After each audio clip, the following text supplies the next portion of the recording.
Last Action Hero is one of those movies that I think gets unfairly trashed. It certainly has a lot more virtues than people give it credit for. I even like it more than Jurassic Park, which also came out in the summer of '93, and think that it's a better film than the overpraised Spielberg flick. Unfortunately, the Super Nintendo game that came from the Last Action Hero film did it no favors.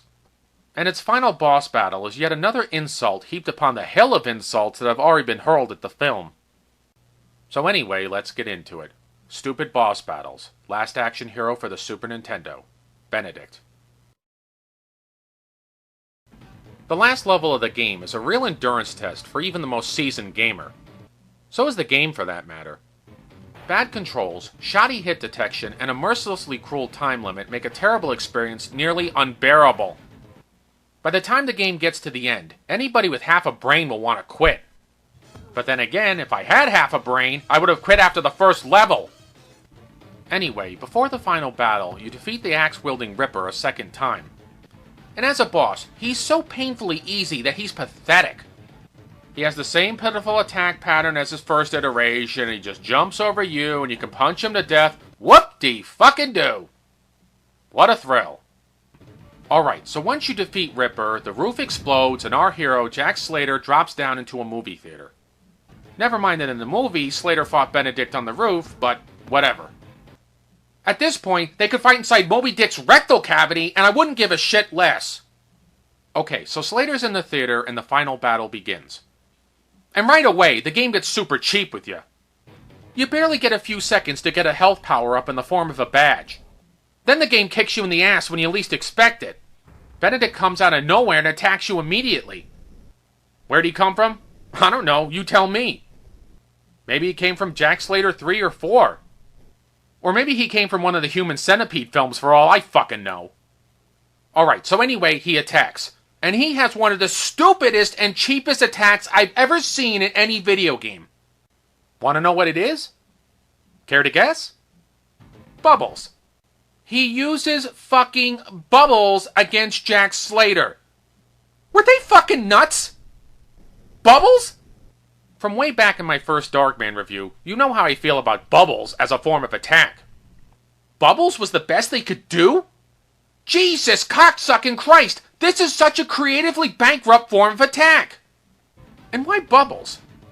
It doesn't make any sense from any perspective, even the movies. In the movie, Benedict had an awesome big-ass Dan Wesson .357 Magnum revolver. And he was a crack shot with it. So why doesn't he have it here? Ripper uses his iconic axe and some of the regular bad guys have guns. So again, I ask you, why can't Benedict have his fucking revolver? It is just insane. Insane. Imagine finding Darth Vader in a Star Wars game. But instead of wielding his iconic red lightsaber, he throws confetti at Luke. Or pink bananas. Or his mechanical testicles. Wouldn't you be wondering why they didn't use his famous weapon there? Well, it's the same thing here. There is no good reason for this. None at all. Now, if they were against using his gun for whatever demented, unfathomable reason, then why not use his knife instead? At least that would be in keeping with the film. Or if not the knife, then at least his exploding prosthetic eye, or maybe a stick of dynamite, or even the movie ticket. But no, we get bubbles. Oh, but they're not any ordinary bubbles. Oh no. They're homing bubbles. Ooh, I'm scared shitless now! Unfortunately, this weapon is very cheap and difficult to avoid. Sorta like Jack Rio's fireballs in the first Ninja Gaiden, or Ninja Gaiden, or Ninja Gaidar, or however the fuck you pronounce it. I don't give a fuck. So anyway, this boss battle suffers from the classic too easy, too hard syndrome. Namely, when you first play this battle, it's way too hard. And not because it's well designed, but rather because it's cheap. As I said earlier, the last level is an endurance test. There's a lot of enemies to face, and they will whittle down Slater's health like nobody's business. Plus, there's the vicious time limit. So by the time you get to Benedict, you will almost certainly be low on health and time. And Benedict here teleports back and forth like he's Raiden with a bad case of the shits looking for the first available toilet. Now when Benedict teleports in, you only have a split second to rush up and punch him. But if you don't hit him in time, he will fire those 2 fucking bubbles at you and you will almost certainly take a hit. And he looks like such a goofy cocksucker when he does it, like, duh! Guess what, though? All you have to do to beat Benedict is to rush up and punch him repeatedly. That's it. I swear. He teleports in, you rush up and punch him, he teleports away, he comes back, you rush up and punch him again, he teleports away again, on and on and on. See what I mean when I say this battle is both too easy and too hard? Christ almighty, this boss battle is so fucking lame. Once you know what to do, it becomes like a bad joke. Run up and punch him, run up and punch him, run up and punch him. The only real threat is if Benedict teleports too far away. Again, if you don't punch him in time, he'll launch those fucking bubbles and you'll most certainly take a hit. And if you have a low health bar because of all the previous battles you had to fight, well, I guess this is too goddamn bad, isn't it? Because you're gonna lose a life. Or even more insulting, you run out of time. Those fucking fart-sniffing game designers just couldn't reset the clock or give you a little more time, now could they? Nope. Also, if you die and you have no lives left, you lose the whole fucking game! That's right, losers. No continues for you. Suck it hard. And even if you do have extra lives, you have to redo almost the whole entire hellish level all over again. God damn it! Oh my god, this pisses me off so fucking much! I can't believe that people actually got paid real money to make this fucking shit! Remember that next time you're unemployed and you feel lower than dirt because you don't have a job. Somebody, or rather several somebodies, got paid real money to make this fucking garbage. And then some asshole or assholes at the top charged $50 for it. If they can get work, so can you. And you know what else? I hope their fucking paychecks bounced. Anyway, you do the whole rush up and punch Benedict bullshit until he disappears or dies or whatever. And then you get the ending, which admittedly is pretty good. But it's still not good enough to redeem this terrible fucking boss battle. Or the game, for that matter. It's just like a tiny turd blossom on top of a big mountain of shit. At the end of the day, though, do you want to know who I feel most sorry for? Charles Dance. The talented English actor who played Benedict in the film. He gave a great performance. And this is how he's rewarded for it? With this fucking doof of a final boss? It would have been less disrespectful for the game designers to slap him in the face with a cold dead fish. So in conclusion, just watch the last action hero movie and spare yourself several hours of pain and frustration. Unlike this boss battle, it doesn't deserve all the hate it's gotten over the years. I hate Cutthroat Island. Not only because it was a lousy movie, but also because it prevented a better movie from being made. Specifically, the Crusades film that Arnold Schwarzenegger was going to do with Paul Verhoeven back in the mid-90s. I may do a video on that sadly unmade project one of these days, but right now I want to focus on another thing I hate about Cutthroat Island. Namely this fucking awful game level. So anyway, let's get into it. Levels from Hell, Cutthroat Island for the Super Nintendo, the cart level. This level starts you out in a cart with the two main heroes. And apparently they're at some quarry. Now it's been a while since I've seen the film, thank God, so I can't remember the plot reasons for this or if it was even in the film. Nor do I really care. Anyway, for 1/10 of a second, I thought this was actually going to be a good level. Our heroes escaping from the bad guys in a speeding cart? What could possibly be bad about that? Huh, just wait. This level starts fucking you over right from the start.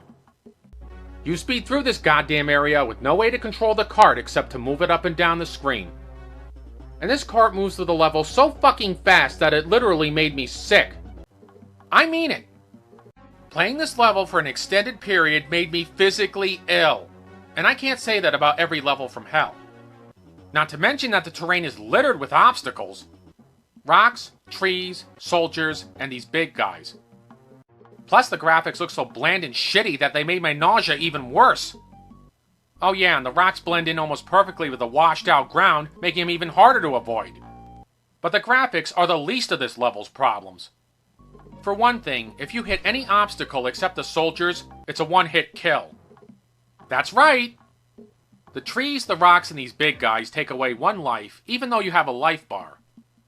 And the level speeds by so fucking fast that it's almost impossible to avoid all this shit.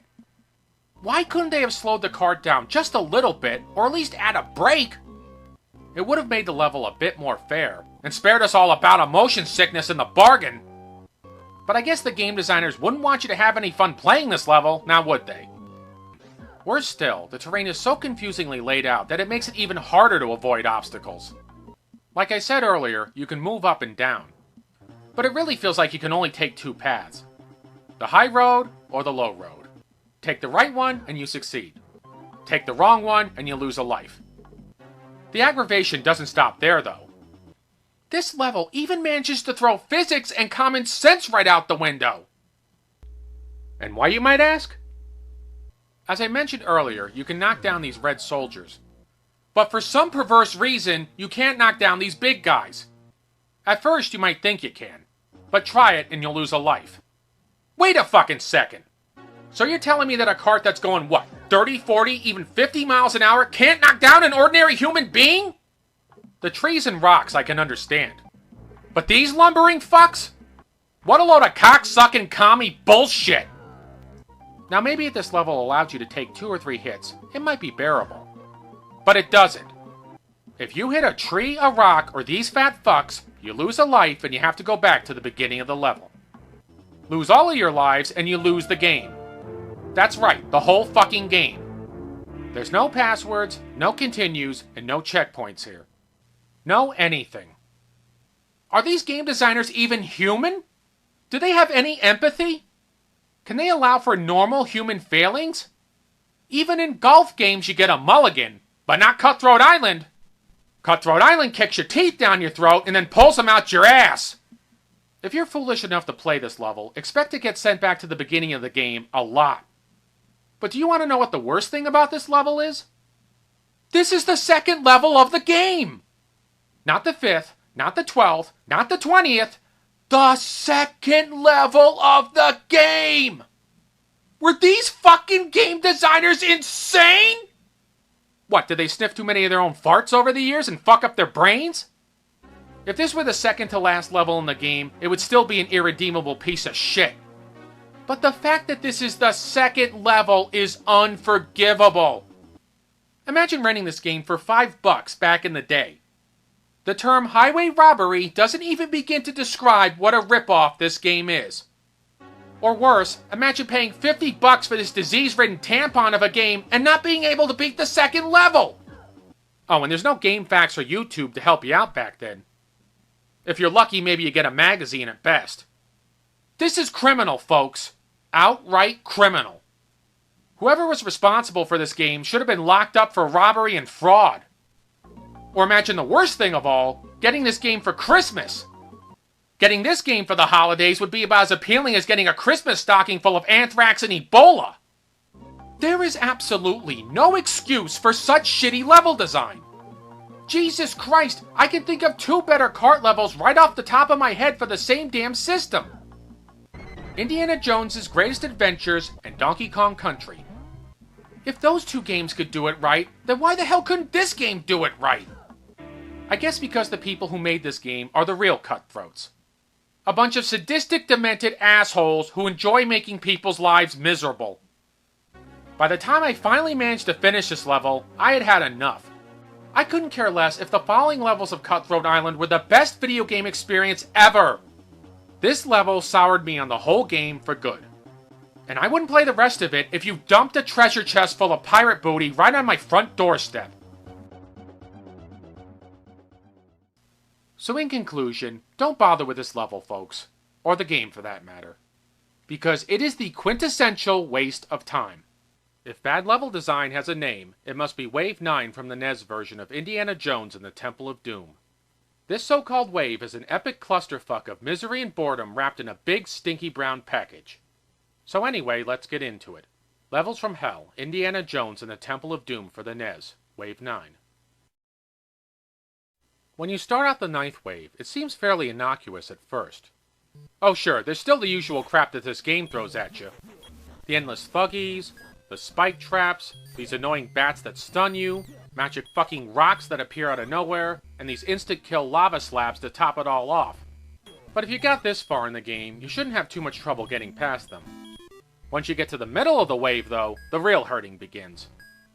Now you would think that the game designers might try to be faithful to the source material. You know, maybe beat up some thuggies at the altar and save Willie from getting turned into a human hot pocket. Or at least have a badass fight with the head thuggy on the rock-crushing belt. But what does this game throw at you? Monsters popping out of lava. And no, I'm not joking. This is literally what the game expects you to do. You have to stand on one of 6 conveyor belts.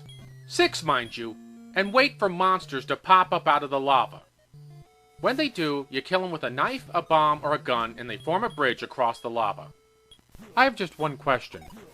What motherfucking glue-sniffing game designer thought this was a good idea? I mean, seriously, think about it. Could you imagine the movie version of this? Like having Indy standing around waiting for some monsters to pop out of some lava. Could you imagine how boring the film would be as a result? This is Temple of Doom, not Waiting for Godot. I really wish I was making this shit up, sports fans, but I'm not. It's that fucking bad. Oh, but it gets worse, like it always does. You have to go to the correct conveyor belt and wait for some heads to pop up. But sometimes they'll pop up too far away to be useful. Oh, and if you think you can just hop across the heads, that won't work either because the way the jumping is designed. Nor will walking diagonally onto a monster head. But that's not even the best part. Like I said earlier, there's 6 of these belts. And it seems like the heads pop out totally at random. So sometimes you can stand in one spot forever and never get anywhere. Plus, the game doesn't give you any clue as to which belt or belts are the correct ones. And this same shit applies to the belts in the later part of the level. From what I can see, it's completely random. You just take a wild guess and hope for the best. What's even worse though is when the game decides to get cute and not give you the monster heads you need to complete the bridge. Jesus cocksucking Christ! This is like the perfect example of a level from hell! Not just because it looks like hell, but also because it feels like the devil is ass-raping me with a flaming pitchfork! Worse still, before you begin, you have to make sure that you have a ton of bombs, guns, and knives in your inventory. Because if you run out, you're stuck and fucked. And you can't go back for more weapons, so forget about that. Gee, thanks a lot, game. Why don't you just piss on my face for an encore? Anyway, moving on, the bombs and guns are useful for taking out monsters that are far away, while the knife is good for ones that are up close. But don't use the whip because it'll only drive them back under the lava. However, it doesn't matter if you're successful in making a bridge or not, because these thuggies and bats will keep on bothering you, and bothering you, and bothering you! For fuck's sakes, isn't this cocksucking bridge shit enough aggravation already? I mean, what's next? Are they gonna start dropping tactical nukes on Indy? Enough is enough! Okay, so let's say by some miracle from heaven you manage to make a bridge and cross it successfully. You can't just leave yet, oh no! You have to go get the Sankara stones. Alright, points for that because at least they got that part of the movie right. But of course you still get bombarded by 18 fucking million enemies! Oh, and the rocks aren't in the skull like the movie. They're just sitting in between Kali's legs like she plopped them out of her twat or something. Look, fine, whatever, I don't care. They can come out of her nose or her ass or whatever part of the body they want, just as long as this fucking level gets over with fast. Alright, so you get the radioactive kidney stones, you get to the exit, and you finally get the fuck out of this nightmare level. Holla fucking Luya! Now before I wrap this review up, I do want to mention one small positive about this level. Namely, that there's a shortcut. If you collect a key in one of the previous waves, you can go through the level's first door and appear on the island near the end. Which does make it a tiny bit easier to cross, assuming that the fucking heads actually pop up. And that's the only good thing I can say about this wave, aside from the fact that it ends. Overall, playing this level is about as fun as attending a fart convention. And if I ever have to meet Kali in hell, I won't have to prepare for it, because I've already been there! So in conclusion, this level can go fuck off. And if there are any of you sadistic assholes out there who want me to cover Wave 10, forget it. That level is somehow even worse than this one, and I'd like to keep what little is left of my sanity if that's alright with you. Since it's 2015, I figured, why not review a game that's set in this year? And gee, what do you know, I just happen to have one. Back to the Future 2 for the Sega Master System. Unfortunately, since the first level is such a stinking bag of anal leakage, I didn't bother playing the rest of the game. So anyway, let's get into it.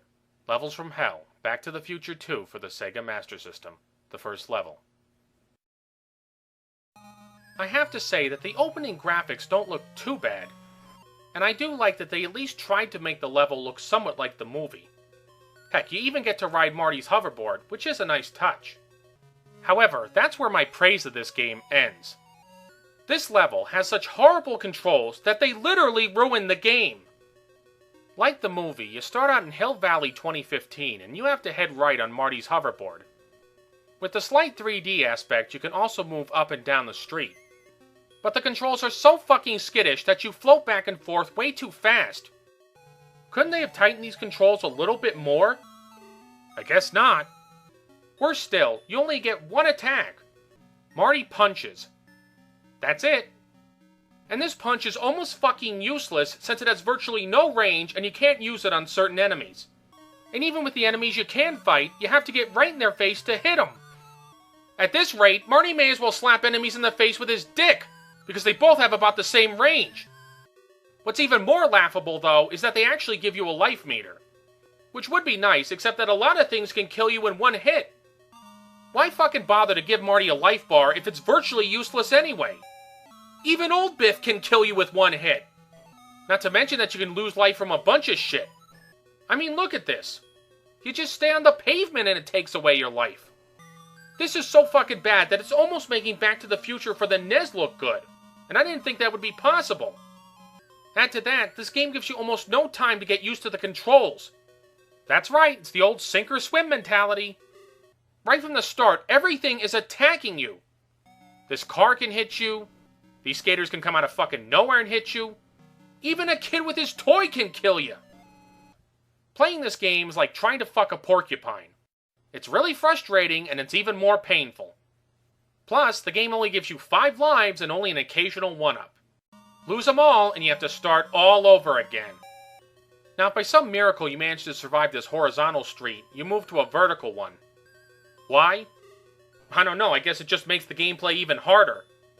Of course, now it's even less fair because these cars can zoom out of these side streets and hit you more quickly. Oh, and let's not forget that every fucking skater and dog in the city wants to kill you too. About the only good thing I can say is that you can actually punch these skaters out. So let me get this straight. Marty can beat up a teenage skater, but he can't beat up elderly Biff? Yeah, that makes a lot of sense. The best strategy I found for this part, and the level as a whole, is to just fucking avoid everything. Now you can occasionally punch out some of these bad guys to stop them from annoying you. But the punching in this game is so problematic that oftentimes you'll end up missing the guys instead of hitting them. And then you'll take a shitload of damage. So your best bet is again to just avoid the enemies altogether. Even that won't always help though because of this one hit lose a life shit. Instead of Marty McFly, they should have named this guy Marty McFucked. Then they have the nerve to give you these boxes with question marks on them so you won't know which power-up you're gonna get. Great, so apparently the Riddlers paid a visit to Hill Valley. Perhaps the most aggravating thing about this level, though, is that it's endless. You just keep going on and on and on and on and on. Oh God, when will it end? 2 or 3 of these streets would have been more than enough, but oh no, they gotta keep adding more of them on until you want to kill yourself. Finally, after a seeming eternity, you make it to the lake and the clock tower. But this part is another fucking nightmare. I literally don't know how I beat it. I guess you have to cross the water at just the right speed or else you'll fall in and lose a life. Sometimes though, I just feel like I fall in for no reason. I don't know if it's a glitch or just fucked up game design, but oh, it's so annoying! Alright, so anyway, you beat the level and you get a lousy mission complete and a time bonus. If you really want to give yourself a bonus though, shut the fucking game off! The music in this level, and the game for that matter, is pure audio ass. Here, listen.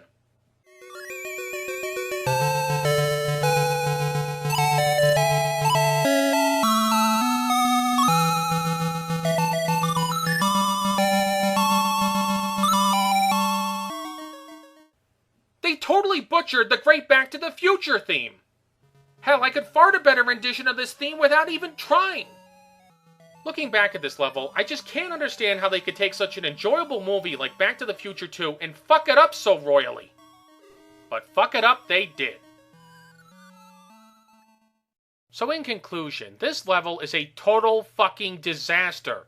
And not even Doc Brown and his famed time-traveling DeLorean could save it. So unless you're a butthead, just avoid it. I have a love-hate relationship with this game. There are some things that I really love about it. The atmosphere, the suspense, the faithfulness to Ridley Scott's seminal film. And then there's the things I hate. For one thing, using that fucking pain-in-the-ass tuner. Whoever came up with that idea needs a cattle prod shoved up their ass pronto. And for another thing, this aggravating shitstorm of a level. So anyway, let's get into it. Levels from Hell, Alien Isolation for the PC. The Nest. Now before I begin, I have to say that this level's visuals are stunning. Even at lower graphical settings, the Nest still looks superb. I especially like all the detail and how it faithfully recreates the art design of the original Alien, as well as with nods to the second film.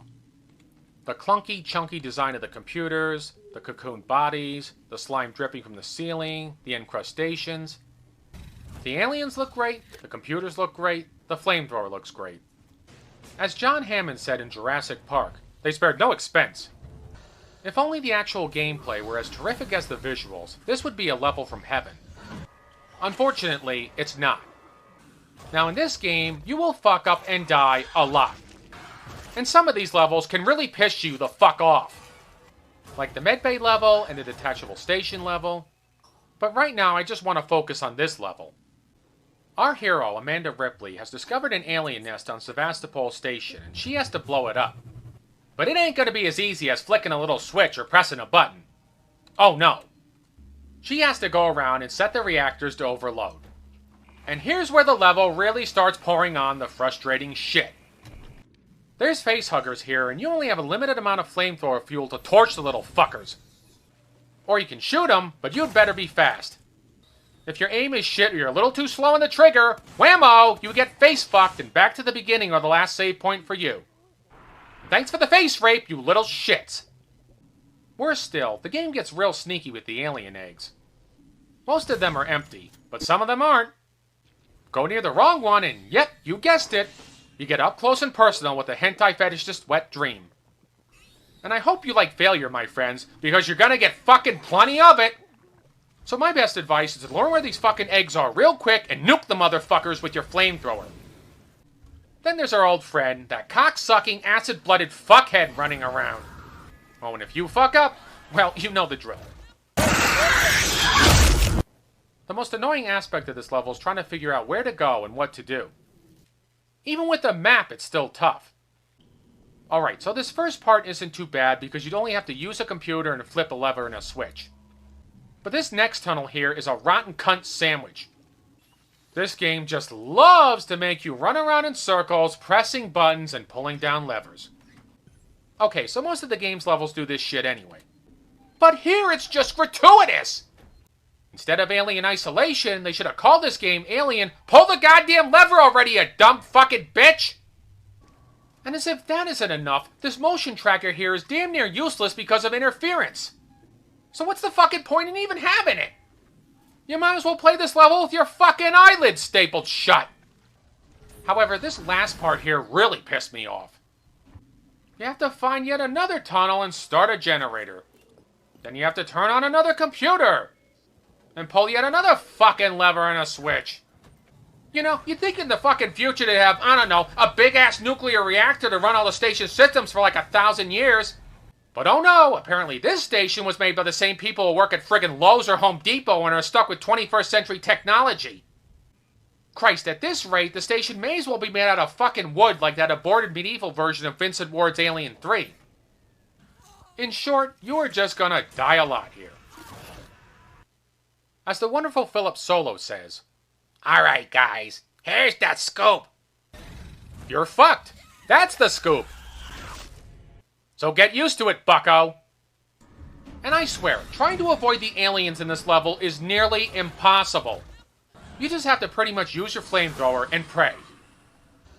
I tried going low and slow, and that did no good. Sprinting is suicide, so don't even bother with that. And sometimes even hiding doesn't help. Walking upright at a normal pace seems best to me. But even going normally, the alien still shows up out of nowhere like it's psychic, and you're fucked again. At this rate, old Amanda may as well hide up Sigourney Weaver's bony ass for all the good it's gonna do her. Oh man, it took me forever to get through this part thanks to these asshole aliens. If they kept it simple and had you torching eggs and just getting the fuck out of there, it might have been more enjoyable. But instead they added all this busy work bullshit with the levers and the computers and the generator, as if the other levels didn't already have enough of that shit. Look, game designers, the world wouldn't end if you had one level without this fucking crap. But oh no, they had to keep on shoveling it in there for shits and giggles.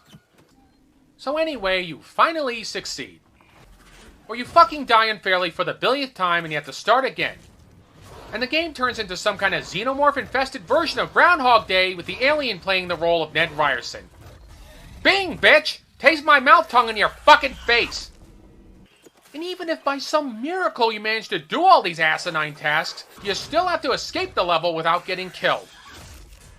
I swear, I think I only beat this level the first time through sheer dumb luck. Well that and, oh yeah, failing about 18 billion times. That sure helped. Remember in the first film when Ash said to Ripley and the other survivors, "I can't lie to you about your chances, but you have my sympathies." That perfectly sums up this clusterfuck of a level.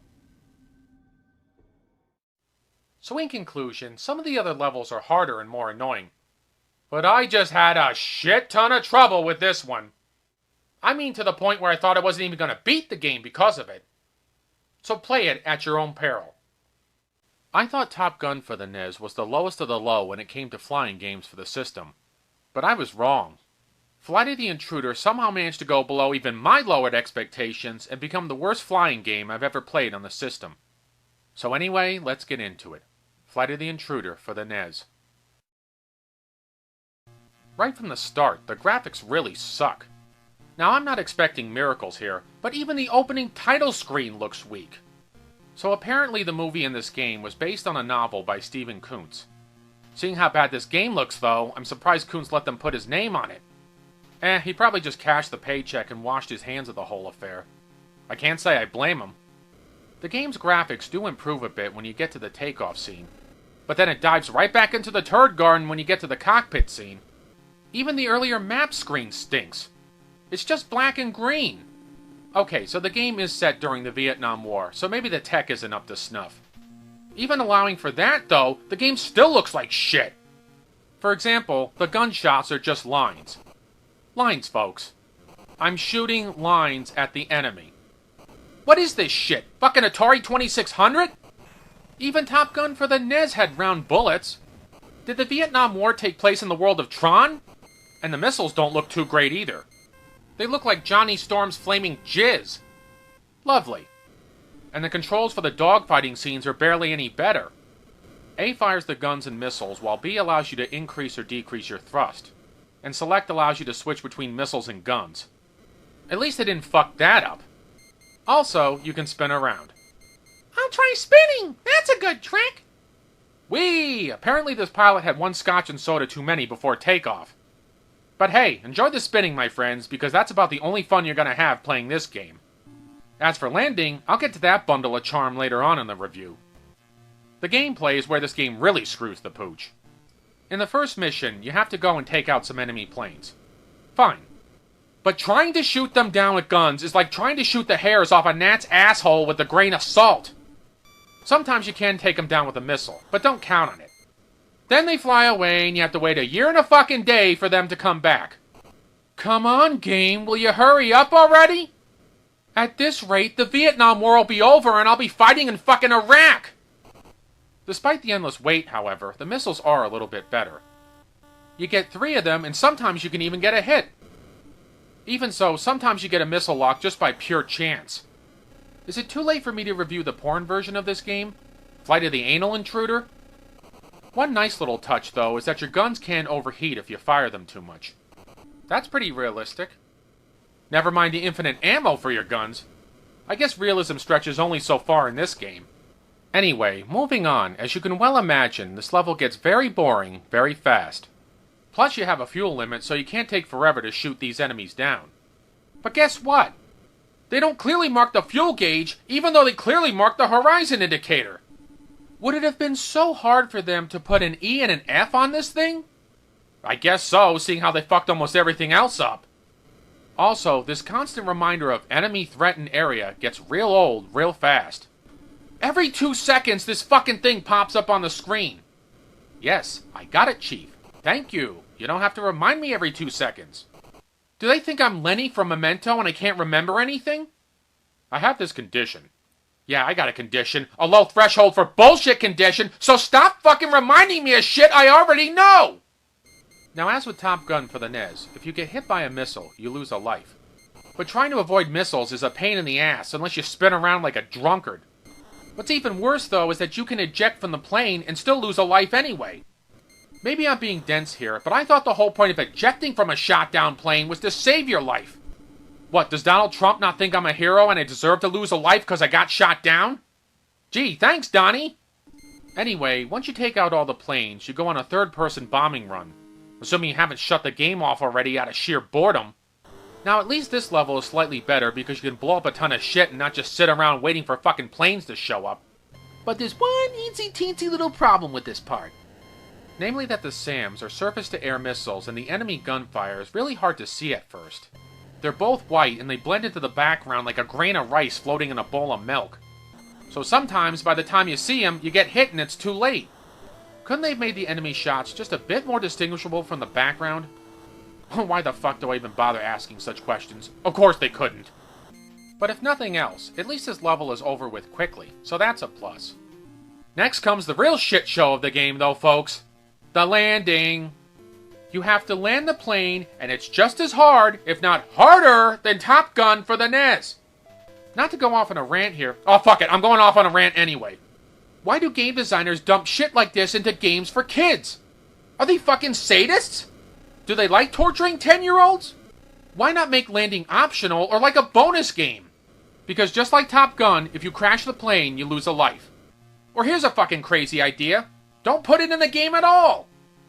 For Christ's sakes, most of us who played games like this as kids didn't turn out to be pilots. So again, why fucking put it in there? Fucking cunts on high. And while I'm at it, why did they make landing so difficult? How much more shit do I gotta know? Am I landing a real fucking plane here? You have to get the thrust, altitude, vertical velocity, and range right. Jesus Christ! I think it might actually be easier to land a plane in real life.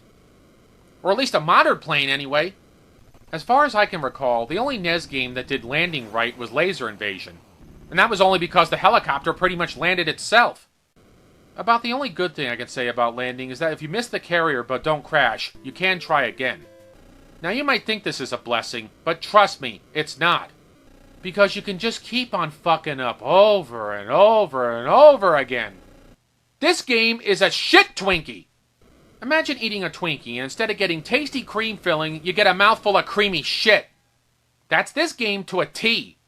I feel like Sisyphus rolling that rock up the hill just to have it come back down again, and I push it up again, and it rolls down again, on and on for eternity. Frankly, at this point, I'd rather crash the fucking plane and move on to the next level. After the landing, you get your score and your rank. Oh look, my rank is Seaman. Seaman, the same thing this game gargles. The second level is the same as the first one. More boring dogfighting, more pointless waiting. You get the idea. The game does have one other small positive, however. If you lose all your lives, you can continue.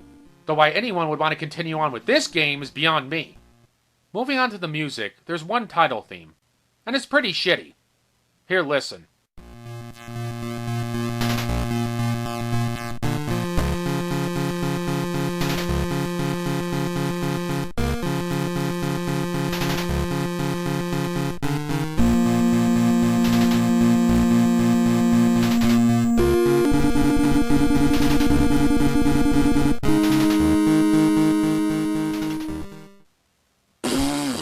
About sums it up. By the second level, I had had enough and tapped out. I'm too fucking old for this shit, and there are far better games I could be playing. So do yourself a big favor and avoid this one. So in conclusion, the NES didn't have a lot of luck with good flying games. It's a shame too, because I think the technology was there. It's just that more often than not, the third-party game designers dropped the ball.